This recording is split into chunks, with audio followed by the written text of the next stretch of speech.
an eel guy who's lived for a long time on eels, and eels kill you, are you going to say fair enough? Yeah. The irony.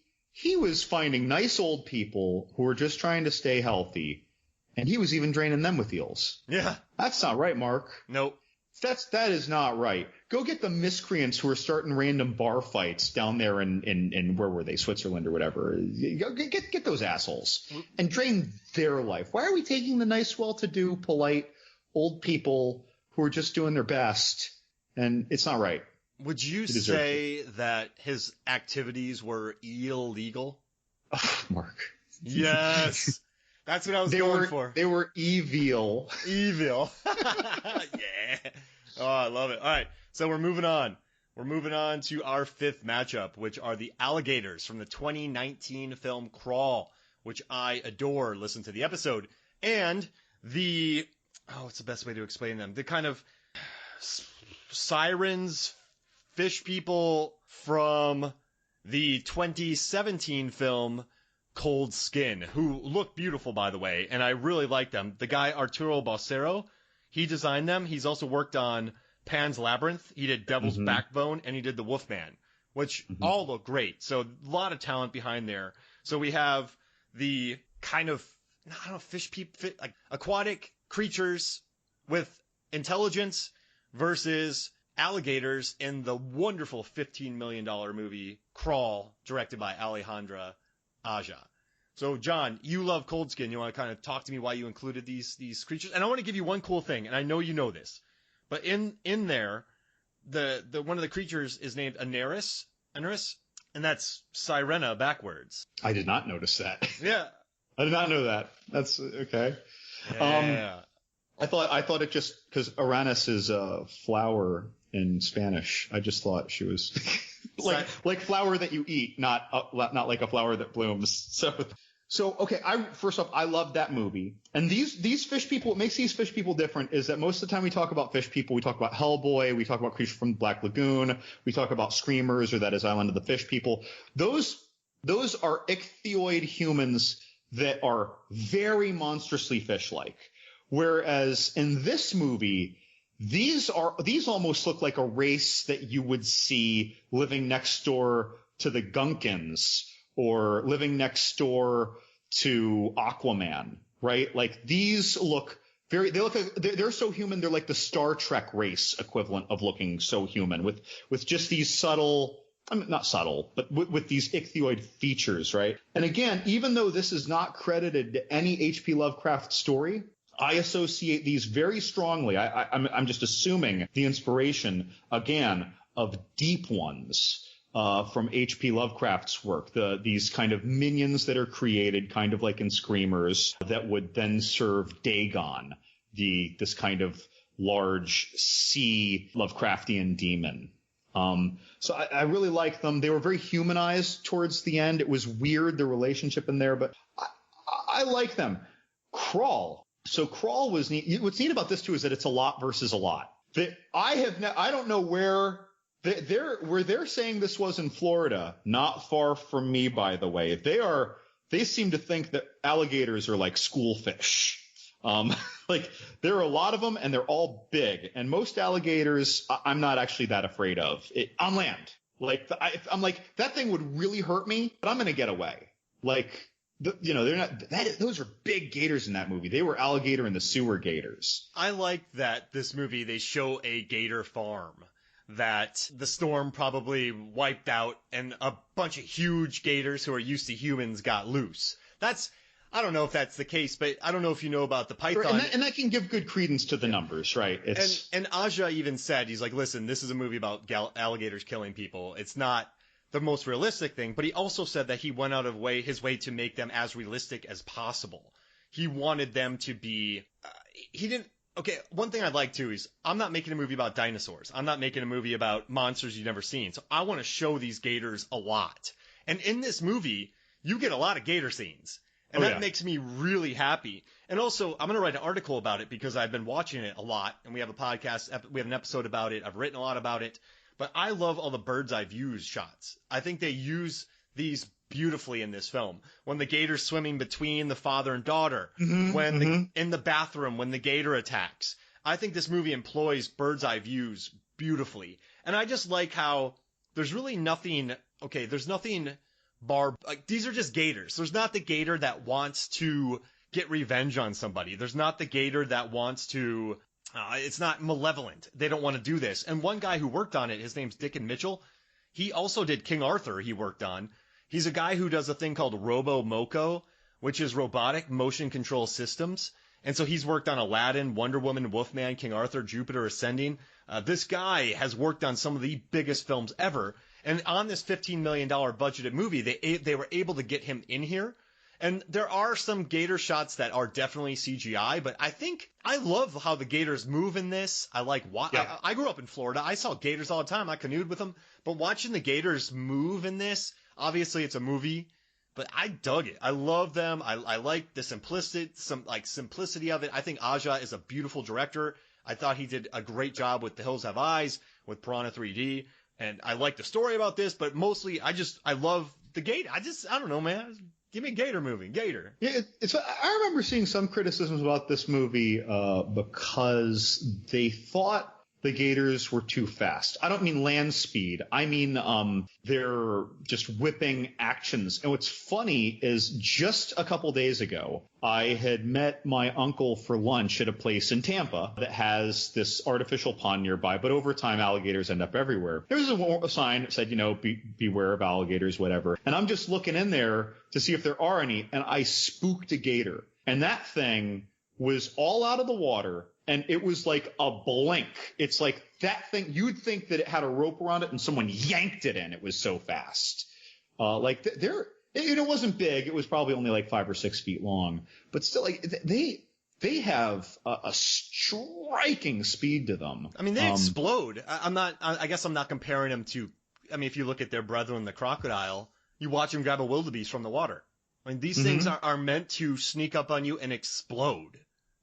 They're the linemen of the reptile world. There's short bursts in that, but I love them in here. And listen, I dug Cold Skin, but mostly for me, Cold Skin's more about the ambiance, the atmosphere, the world, the shots, the rocks, the breeze, the wind. You feel it all, and I dig these creatures, but they get their butts kicked by Ray Stevenson and that other dude. They get pretty wiped out by him, and I don't know. I like the gators more.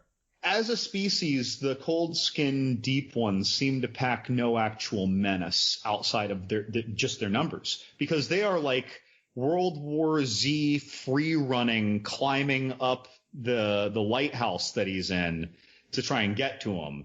And he's apparently just unloading 1,000 rounds a night, fending them off. Yeah. And I don't know. I like him. I like the design. I like the movie. But I think for me, Cold Skin's more about the atmosphere. Not about the creatures. Yes. Cold Skin, despite all the action, is more filmy, and Crawl is more about celebrating the creature and ripping Barry Pepper's arm off. And poor Barry Pepper. I liked him in that movie. Yeah, I like Barry Pepper in most movies, don't I? I think I do. And my favorite part of this film is that Kaya Scoladario's character is a swimmer for the University of Georgia, and their mascot is a gator. No, Florida. Yeah, Florida. I'm sorry. What'd I say? Georgia. Oh, geez. I live in Georgia. Yeah, they're the UF, and that's a gator. Bull gator. You were making a bull gator by accident. Hey, now. You were making a bull gator. Big bull gator.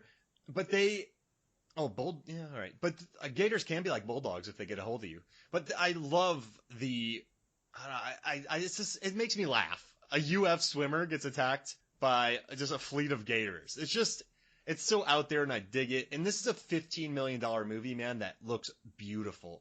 I can't think of another low-budget film that looks so good. Actually, I got one for us coming up, but I'll talk about that later. So we're going to move Crawl ahead of Cold Skin. Crawl, the gators are moving forward. And they are going to meet either the Seesaw from Star Wars Episode 8, The Last Jedi, or the gigantic Carathan voiced by Julie Andrews in Aquaman. So we have a seesaw, which Luke famously milks and gets the awesome green milk from it, and he just slurps that stuff up. And I did some research on this, and I think it's really cool that during some of the prequels to this, there was a Boo Boo Wampa Family Farms So they would go there and get this milk from the sea sows and go sell it. This sold around the world. And this is when Luke is on the planet Octu. And these names of these sea sows are called Thala Sirens. And what's neat is that these things were 18 foot tall. They were full-size puppets. And they had to get a helicopter to take these sea sows to the island that they were at in Ireland. And they had to wedge the creature into the rocks with 2 people inside of it.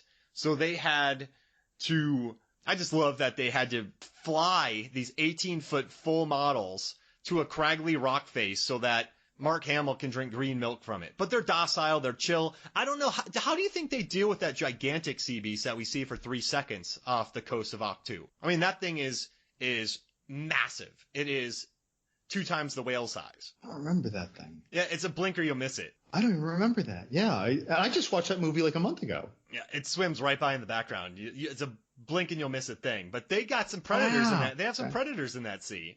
But they're super relaxed. And I just got to ask you a question before we get to the Aquaman.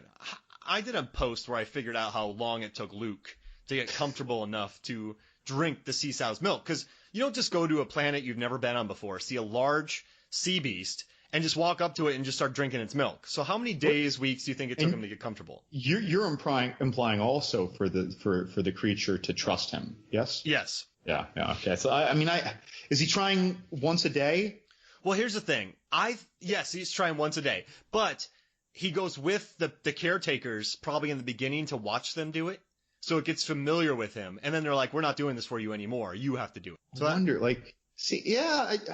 I don't actually think it would take that long, because if that thing is getting milked regularly, sometimes I think if you just walk up and not be nervous, it's almost like a dog. I think that if you walk up looking nervous, it's more about you just learning to be comfortable approaching it and handling that thing. So I don't know, 3 to 7 days. I'm putting it on a short end, 3 to 7 days. I'll bet the first day, like, he gets within 10 feet of it, and you know how, like, if you're in a field, a cow like that's grazing will just look at you and freeze, and then you freeze and you're like, oh, I shouldn't get any closer. I'll bet the first day he didn't get any closer than that. Like, he just saw it and he's like, not today. Like, that could have happened a couple times. He gets within like 5 feet of it 2-3 days in, and then eventually, like, he's like right there in touching range and it's looking at him. He's like, is it gonna attack me? Is it cool? Like, I'd be nervous. So I'm gonna 7 days. I want to say 7 days. What was your estimate and rationale? I think I came up with 23 days because he gets there, he's all mopey, right? So I added more moping time. Okay. So and no confidence in his approach as well. He's getting jet lagged. He probably doesn't want to eat for a few days. And the caretakers I added in a whole backstory. Okay. Now, let's talk about this Karathan from Aquaman, because it's hiding in the hidden sea. I don't know how it feeds itself. I don't know how most of these animals feed themselves, to be honest with you, but they do, so it works. With this Karathan, does it punch a hole through the Earth's core to destroy thousands of sea beasts so that Aquaman can look awesome and become the king of the ocean? That seems so recklessly dangerous for the entire planet. How does it get to because it punches through the Earth's, it punches through the surface. Like, yeah. Not the surface. It punches through the ocean floor. Right. I'd almost want to hope that it had some system of huge caves and it burst out or something. I don't. It's going to the ecosystem's going to be really interesting after this battle. Yeah.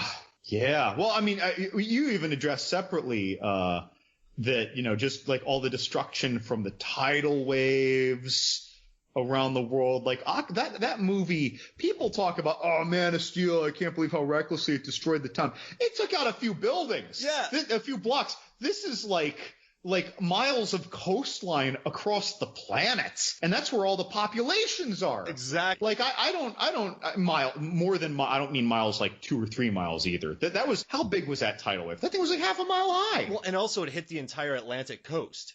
So they show clips from all over the world and all the aircraft carriers that were in the area, the battleships, the warships, the docks, all the boats that were docked, houseboats, shipping boats. I found a thing of all the boats trailing the ocean, and thousands of storage boats would have been blown up.